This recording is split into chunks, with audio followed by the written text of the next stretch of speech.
Dans le paisible village d'Abaka, entouré de forêts denses et de vastes plaines dorées par le soleil, vivait une femme que tous redoutaient et admiraient à la fois, Uku. Uku était d'une beauté saisissante, une beauté qui captivait tous ceux qui la voyaient.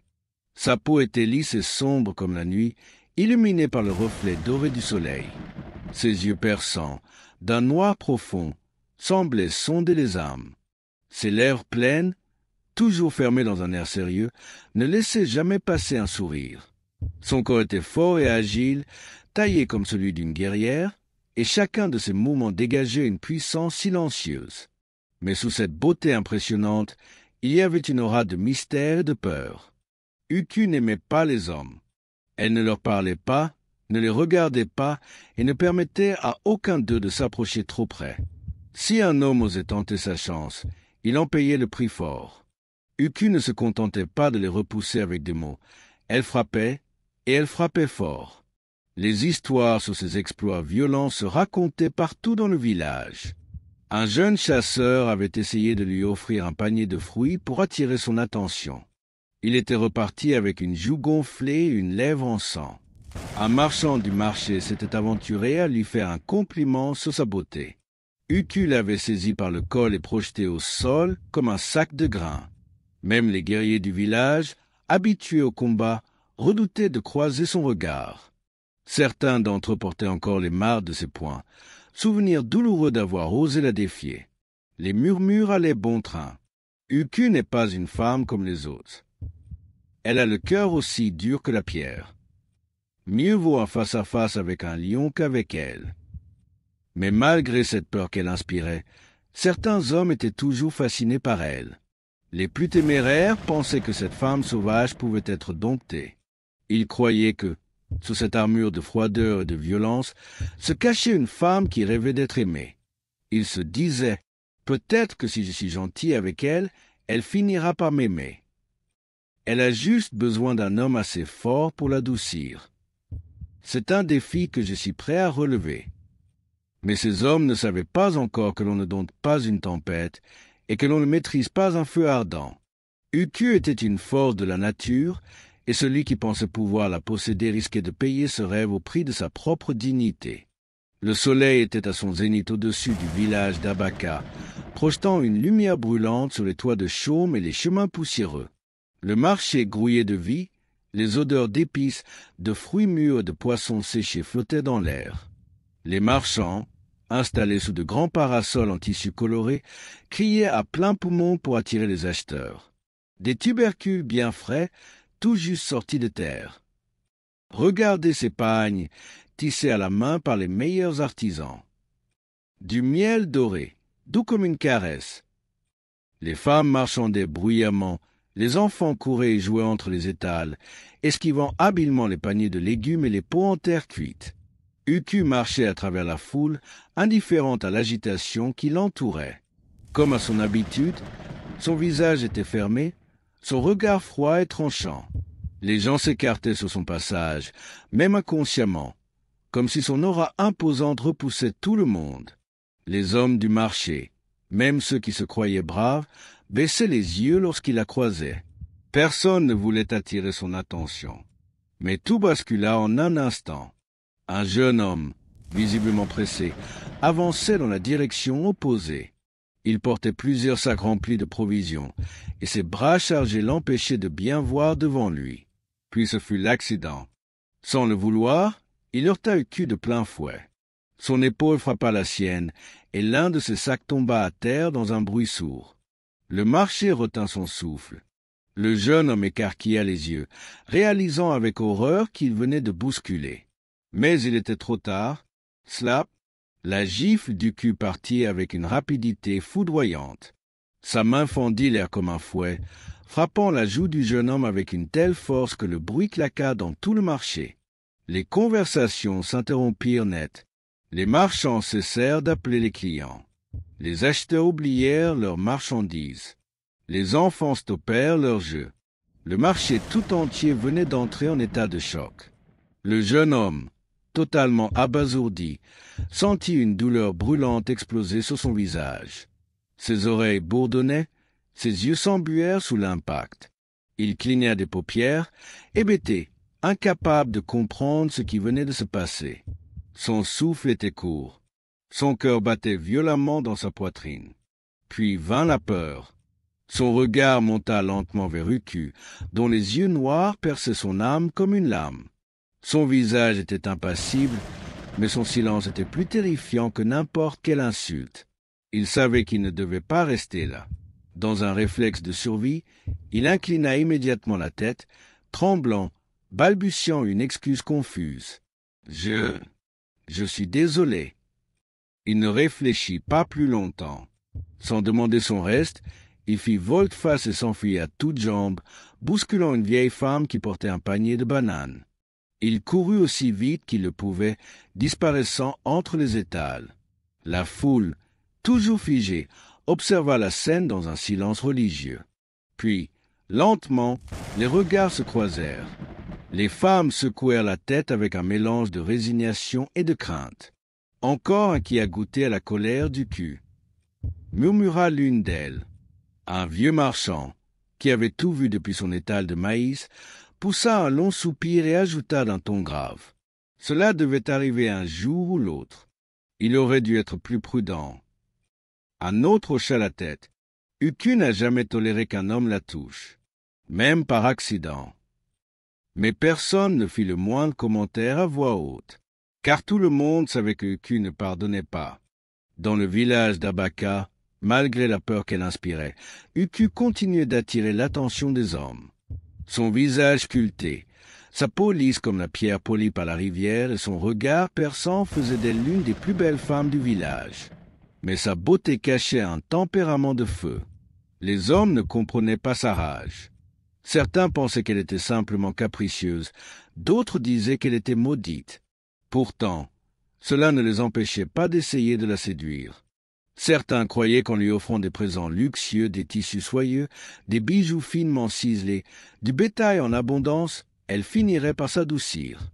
D'autres murmuraient qu'il suffisait de la traiter avec patience, de lui laisser le temps de s'habituer à l'idée du mariage. Mais tous se trompaient. Uku ne se laissait ni acheter, ni amadouer.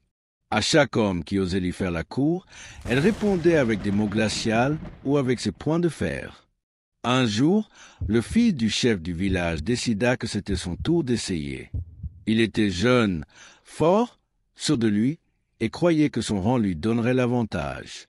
Devant un groupe de guerriers de son âge, il déclara fièrement « Aucune femme ne peut me refuser. Uku ne fera pas exception. Elle finira par se soumettre comme toutes les autres. » Ses amis rirent et l'encouragèrent. Ils étaient impatients de voir ce qu'allait donner cette confrontation. Il se rendit alors chez Uku, vêtu de ses plus beaux habits, le torse bombé, l'assurance débordante. Quand elle ouvrit la porte et vit son sourire arrogant, elle comprit immédiatement ses intentions. « Uku, j'ai entendu dire que tu rejettes tous les hommes. Mais moi, je suis différent, » déclara-t-il d'une voix charmeuse. Uku le fixa sans ciller. « Je suis le fils du chef, et je peux t'offrir une vie de rêve. Tout ce que tu voudras, je te le donnerai. Il te suffit de me dire oui. » Silence. Uku haussa un sourcil, puis laissa échapper un soupir glacial. « Tu veux vraiment savoir ce que je veux ?» demanda-t-elle, sa voix douce mais tranchante comme une lame. Le fils du chef sourit, convaincu qu'il avait gagné. « Bien sûr, dis-moi, et je te l'apporterai. » Bam! Son poing s'écrasa en plein sur son nez parfait. Un deuxième coup suivit, puissant et rapide, envoyant le jeune homme rouler dans la poussière. Il poussa un cri de douleur et porta la main à sa bouche. Deux dents venaient de tomber sur le sol. Les témoins du spectacle restèrent figés. Uku s'approcha du jeune homme qui gémissait et lui chuchota froidement. « Ce que je veux, c'est que vous me laissiez en paix. » Humilié, le fils du chef en pâle jusqu'à ses amis, le visage en sang, incapable de dire un mot. Le soir même, la nouvelle se répandit dans tout le village. Uku a envoyé le fils du chef au tapis. Elle lui a cassé les dents. Dès lors, plus aucun homme n'osa s'approcher d'elle jusqu'à l'arrivée du prince d'Abaka. Le prince d'Abaka, un jeune homme noble et intelligent, avait entendu parler de cette femme redoutable qui n'avait jamais laissé un homme l'approcher. Contrairement aux autres, il ne vit pas cela comme un défi. Il ne chercha pas à la dompter, ni à la faire plier sous son autorité. Non, il voulait comprendre. Une femme aussi forte et farouche, pourquoi refuse-t-elle les hommes avec tant de rage? Au lieu de se présenter avec arrogance, comme les autres avant lui, il prit son temps. Il observa Uku de loin, apprenant ses habitudes. Il savait qu'elle aimait marcher seule au bord de la rivière, qu'elle préférait la solitude aux foules bruyantes du marché, et qu'elle était plus à l'aise avec les enfants qu'avec les adultes. Un jour, il décida d'aller à sa rencontre, mais sans l'imposer sa présence. Il envoya d'abord des cadeaux soigneusement choisis, des étoffes venues des contrées lointaines, tissées avec du fil d'or, des fruits rares et juteux, introuvables dans la région, des bijoux délicatement sculptés, aussi fins que la rosée du matin. Mais surtout, il lui envoya un message. « Je ne viens pas te posséder, ni te changer. Je veux simplement te connaître. » Uku fut surprise. Elle avait l'habitude des hommes qui cherchaient à l'impressionner ou à la soumettre. Mais celui-là ne lui ordonnait rien, ne lui promettait rien, ne lui demandait rien. Intriguée, elle décida de ne pas le repousser immédiatement. Peut-être que ce prince était différent des autres. Depuis plusieurs semaines, le prince d'Abaka observait Uku avec curiosité. Il avait entendu parler d'elle bien avant de la voir de ses propres yeux. La femme indomptable, la guerrière qui refusait tous les hommes et les frappait sans hésitation. Mais lorsqu'il la vit pour la première fois, il fut fasciné. Uku n'était pas seulement forte, elle était belle d'une manière envoûtante. Ses yeux étaient aussi perçants qu'un ciel étoilé et sa police brillait sous le soleil. Son corps, sculpté par des années de lutte et de résistance, dégageait une puissance rare chez une femme. Au lieu de la craindre, comme tous les autres hommes du village, le prince fut intrigué. Il voulait comprendre ce qui se cachait derrière cette fureur, derrière cette force que personne ne pouvait briser. Il pensait qu'il pouvait être différent. Il commença donc à lui rendre visite régulièrement. Contrairement aux autres prétendants, il ne tenta pas de l'impressionner avec des flatteries ou des richesses. Il ne la força pas à sourire ni à se montrer douce. Il attendit patiemment. Uku, de nature méfiante, ne le repoussa pas immédiatement. Elle se contentait de l'observer, de l'analyser, comme un faux guette une proie, prêt à attaquer à la moindre menace. Plus les jours passaient, plus le prince se convainquait qu'elle acceptait sa présence. Il se disait que, peut-être, il était celui qui briserait sa carapace, celui qui la rendrait enfin docile. Et c'est ainsi qu'un jour, confiant, il l'invita à marcher près de la rivière. L'après-midi était paisible. L'air était doux et la rivière coulait avec un léger murmure apaisant. Le soleil jouait avec l'eau, faisant scintiller sa surface comme des diamants. Uku marchait à côté du prince, silencieuse et alerte. Son regard balayait les environs, observant chaque détail, comme si elle s'attendait toujours à un danger caché. Le prince, lui, était plus détendu. Il souriait légèrement, satisfait de voir qu'elle ne l'avait pas encore repoussé. Il crut à tort que cela signifiait qu'il avait gagné sa confiance. Il crut à tort que, contrairement aux autres hommes du village, elle le voyait différemment. Et c'est à ce moment-là qu'il commit une erreur fatale. Sans réfléchir, dans un geste qu'il pensait anodin, il tendit la main et attrapa doucement celle d'Uku. L'espace d'une seconde, tout sembla s'arrêter. Les oiseaux cessèrent de chanter. Le vent se figea. Même l'eau de la rivière parut retenir son souffle. Uku, elle, se transforma en une tempête vivante. Son regard s'assombrit immédiatement. Son corps se tendit comme un arc prêt à lâcher une flèche mortelle. Le prince ne vit rien venir. Bam! Le premier coup partit comme un éclair. Son poing s'écrasa en plein milieu de la poitrine du prince.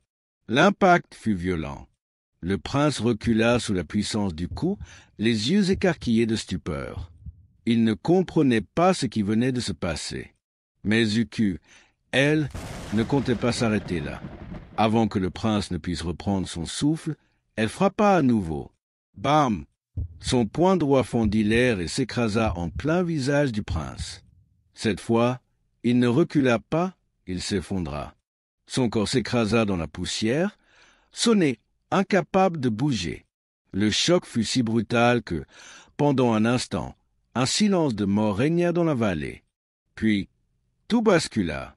Les gardes royaux, postés non loin, mirent une seconde à comprendre ce qu'ils venaient de voir. Lorsqu'ils virent leur prince à terre, le nez en sang, haletant de douleur, ils bondirent en avant. À l'attaque, hurla l'un d'eux. Ils dégainèrent leurs armes, prêts à capturer Uku sur le champ. Mais à ce moment précis, le prince, bien qu'encore groggy, leva une main tremblante pour les arrêter. Il savait que se battre contre elle serait une grave erreur. Uku était déjà en position de combat, les jambes ancrées fermement dans le sol, le poing prêt à frapper à nouveau. Ses yeux, autrefois seulement remplis de colère, brillaient maintenant d'une rage incontrôlable. Le moindre faux mouvement, et elle frapperait de nouveau. Les gardes restèrent figés, hésitants. Ils savaient qu'elle pouvait leur faire subir le même sort qu'au prince. Finalement, après de longues secondes de tension insoutenable, l'un des gardes s'agenouilla près du prince et l'aida à se redresser. Son visage était enflé, une coupure saignait au coin de sa lèvre. Il respirait encore difficilement, mais il était conscient. Uku, toujours furieuse, recula lentement, ses yeux toujours braqués sur lui. « Ne me touche plus jamais !» lâcha-t-elle d'une voix glaciale. Puis, sans un mot de plus, elle tourna les talons et disparut dans la forêt. Quand la nouvelle se répandit, le village tout entier fut secoué. Les anciens n'en croyaient pas leurs oreilles. Les hommes étaient terrifiés. Les femmes étaient fascinées. Uku avait frappé le prince, et elle n'avait pas été punie. Dans les jours qui suivirent, les murmures envahirent chaque coin du village. Elle n'a pas eu peur, même devant le fils du roi, elle a tenu tête. Elle est plus puissante qu'on ne l'avait imaginé. Mais le plus troublant était la réaction du prince lui-même. Loin d'être enragé, il restait silencieux, pensif. Il se répétait encore et encore ce moment où elle l'avait frappé. Non pas parce qu'il voulait se venger, mais parce qu'il comprenait, pour la première fois, qu'Uku n'était pas seulement une femme violente. Elle protégeait quelque chose. Mais quoi? Ce qu'il ne savait pas encore, c'est que derrière cette force brute, derrière cette rage indomptable, se cachait une histoire bien plus sombre. Une douleur qu'aucun homme du village n'avait jamais osé imaginer. Le roi était furieux. Assis sur son trône d'or et de bois sculpté, il frappait nerveusement son bâton contre le sol. Ses yeux lançaient des éclairs, son visage était sombre, son souffle fut lourd de colère. « Amenez-moi cette femme immédiatement » tonna-t-il d'une voix si puissante que les murs du palais en tremblèrent. Les gardes ne perdirent pas de temps. Ils traversèrent le village, leurs armures brillant sous le soleil brûlant, et trouvèrent Uku, toujours aussi droite et fière, marchant sur le sentier menant à sa case. « Le roi t'ordonne de te présenter devant lui immédiatement. » Uku les regarda sans une once de peur.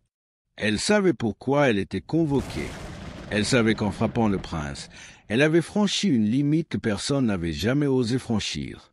Mais elle ne trembla pas. D'un pas lent mais assuré, elle suivit les gardes jusqu'au palais. Tout le village s'était rassemblé pour voir ce qui allait se passer. Les femmes chuchotaient entre elles, inquiètes pour elle. Les hommes murmuraient, se demandant si enfin, Uku allait recevoir la punition qu'elle méritait. Mais une chose était certaine, personne ne voulait rater ce moment. Uku entra dans la grande cour royale. Devant elle, le roi d'Abaka la regardait avec intensité. Sa cape rouge brodée d'or tombait sur ses épaules puissantes. Il n'était pas seulement en colère, il était blessé dans son orgueil. Son fils, le prince héritier, avait été humilié par une femme. Autour, les nobles, les guerriers et les anciens du village l'observaient avec méfiance. Ils attendaient de voir si, cette fois, Uku plierait enfin. Mais elle ne baissa pas les yeux. Elle ne fit même pas une révérence. Elle se contenta de fixer le roi avec défi, comme si elle n'avait rien à se reprocher. Le roi serra les poings sur son bâton et gronda. « Pourquoi as-tu attaqué mon fils ?» Sa voix résonna dans toute la cour. Uku resta immobile. Réponds ou subis les conséquences. Un murmure parcourut la foule. Certains retinrent leur souffle. Uku allait-elle enfin montrer une once de crainte? Mais non. Elle resta droite, son regard aussi tranchant qu'un couteau. Puis, lentement, son expression changea. Ses yeux, d'habitude durs comme la pierre, s'adoucirent légèrement. Ses lèvres s'entr'ouvrirent, mais aucun mot ne sortit au début. Puis, d'une voix brisée mais forte, elle parla. Parce que toute ma vie, j'ai vu les hommes faire souffrir les femmes. J'ai grandi dans la douleur et la peur. Aujourd'hui, je refuse d'être une victime. Un silence écrasant tomba sur la cour. Le roi la regarda, surpris. Il ne s'attendait pas à une réponse pareille. Mais Uku n'avait pas fini. Elle avait porté ce fardeau trop longtemps. Elle leva légèrement le menton et continua, sa voix tremblante mais pleine de colère refoulée. Mon père battait ma mère. Les spectateurs frémirent. Il la frappait pour un rien. Si le repas n'était pas prêt à temps, si elle parlait trop fort, si elle osait lui tenir tête. Chaque jour, il trouvait une excuse pour la frapper. Et elle ne disait rien. Elle plairait en silence, parce qu'elle savait que parler ne ferait qu'empirer les choses. Uku marqua une pause. Ses yeux étaient humides, mais elle ne pleura pas. Elle reprit, plus sombre encore. Un jour, il l'a battue si fort qu'elle ne s'est jamais relevée. Un frisson parcourut l'assemblée. Uku continua, sa voix plus froide que jamais. Je l'ai vu mourir sous ses coups. J'ai hurlé, j'ai pleuré, mais personne n'a bougé. Personne n'a essayé de l'aider. Parce que c'était normal. Parce que, dans ce village, les hommes pensent que frapper une femme est leur droit. Le silence était pesant. Même le roi semblait troublé. Uku serra les poings. Après sa mort, j'ai été envoyé vivre chez mes oncles. Mais eux aussi étaient des hommes violents. Elle lança un regard accusateur autour d'elle. J'ai vu leurs épouses plairer en silence. J'ai vu leur corps couvert de bleu, de blessures. Elles souffraient, mais elles n'avaient nulle part où aller. Et les hommes riaient. Ils pensaient que c'était normal, que les femmes devaient se taire et obéir. Ses yeux se posèrent sur le roi. Mais moi, j'ai compris une chose. Personne ne me traitera jamais comme ça. Plutôt mourir que d'être brisé. Ces paroles résonnèrent comme un coup de tonnerre. La foule était figée. Les hommes baissèrent la tête. Certains avaient des sueurs froides. Parce qu'au fond, ils savaient qu'ils avaient, eux aussi, participé à cette souffrance. Le roi, d'abord furieux, semblait maintenant perdu dans ses pensées. Uku planta ses yeux brûlants dans ceux du souverain et ajouta « Alors punissez-moi, si vous le voulez. Mais sachez une chose, je ne regrette rien. J'ai juré de ne jamais laisser un homme humilié, ni votre fils, ni vous, ni aucun autre. » Un vent glacial sembla traverser la cour. Tout le monde retint son souffle. Le roi l'observa longuement. Il voyait en elle plus qu'une simple femme rebelle.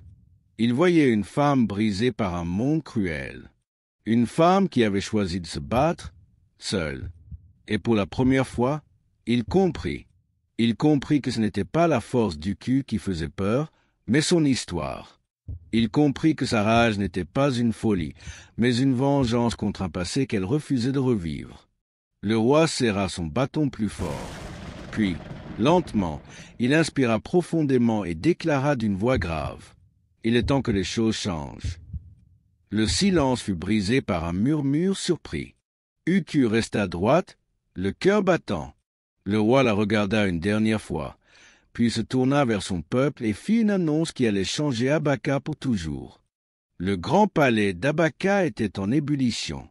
Jamais auparavant, le roi n'avait convoqué une simple villageoise devant tout le peuple. L'immense cour du palais était bondée. Hommes, femmes et enfants retenaient leur souffle, suspendus à ce qui allait se passer. Devant le trône du roi, Uku se tenait droite et fière, les bras croisés, le regard dur comme la pierre.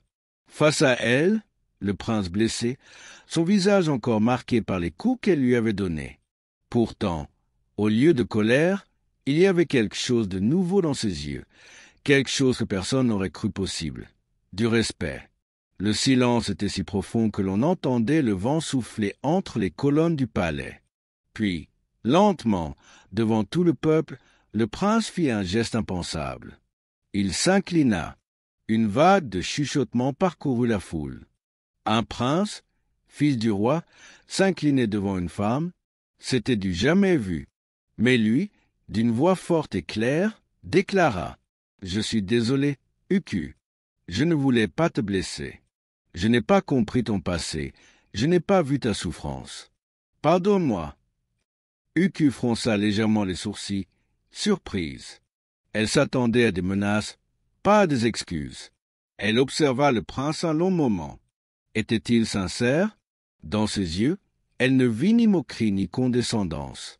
Pour la première fois, un homme ne cherchait pas à la dominer, mais à la comprendre. Sur son trône, le roi regardait la scène avec gravité. Il n'était pas un homme tendre, mais l'histoire d'Uku l'avait touché. Il pensa à toutes les femmes du village, à celles qui avaient pleuré en silence, celles qui avaient été battues sans jamais pouvoir se défendre. Alors, il se leva lentement et fit une déclaration qui allait changer le destin d'Abaka. « Désormais, plus aucun homme dans mon royaume ne lèvera la main sur une femme. C'est une loi, et ceux qui la briseront seront punis. » Un frisson parcourut la foule. Certains hommes baissèrent la tête, honteux, comprenant qu'ils avaient eux-mêmes contribué à cette injustice. D'autres chuchotèrent entre eux, mécontents de ce changement. Mais les femmes, elles, se redressèrent. Pour la première fois, elles n'étaient plus seulement des épouses et des mères obéissantes, elles étaient reconnues comme des êtres égaux. Et tout cela, grâce à Uku. Un lien inattendu. Après cette journée historique, le village entier changea. Uku n'était plus seulement crainte, elle était respectée. Mais le plus étonnant, c'était que le prince, au lieu de s'éloigner après l'humiliation qu'il avait subie, continua de lui rendre visite. Cette fois, il ne lui apportait pas de cadeaux coûteux, ni de belles promesses. Il venait l'écouter. « Parle-moi, Uku. Raconte-moi ce que je ne comprends pas. » Au début, Uku restait méfiante. Était-ce une ruse? Un piège pour la faire baisser sa garde? Mais jour après jour, le prince montra qu'il était différent. Il ne cherchait ni à la changer, ni à la posséder. Il voulait juste apprendre d'elle. Ils passèrent des heures à marcher le long de la rivière, parlant de tout et de rien. Uku lui raconta les jours sombres de son enfance, le regard de sa mère avant de mourir, la violence qu'elle avait vue toute sa vie.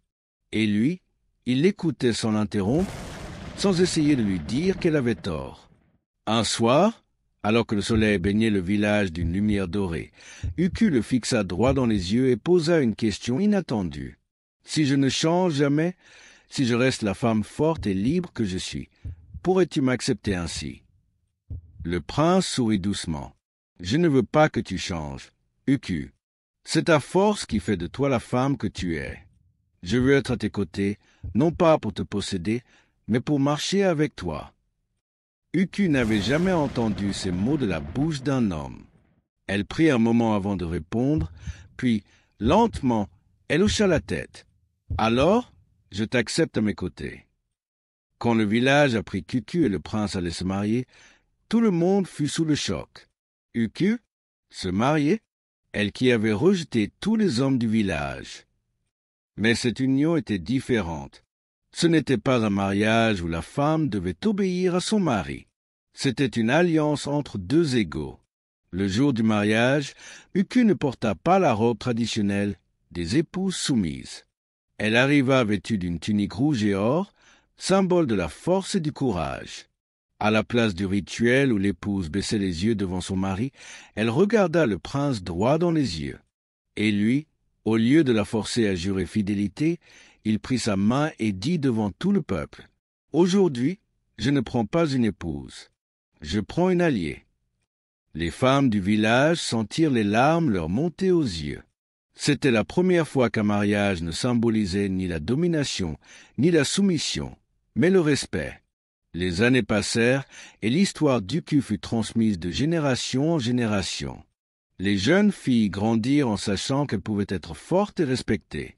Les hommes apprirent que la véritable force ne réside pas dans la violence, mais dans l'écoute et la compréhension. Uku, autrefois crainte, était devenue une légende.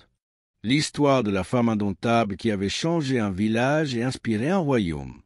Et à jamais, son nom résonna dans les mémoires, non plus comme un avertissement, mais comme un symbole de liberté et de courage. Merci d'avoir écouté l'histoire d'Uku, la femme indomptable. Cette histoire nous rappelle qu'être fort ne signifie pas dominer les autres, mais se tenir debout face à l'injustice. Uku n'était pas seulement une femme courageuse, elle était une voix pour celles qui n'osaient pas parler, un symbole de respect et d'égalité. Si cette histoire vous a touché, montrez votre soutien en laissant un like, en partageant avec vos amis et en vous abonnant pour ne manquer aucune nouvelle légende inspirante. Chaque histoire a une leçon, chaque voix compte. Aidez-nous à faire résonner celles qui méritent d'être entendues.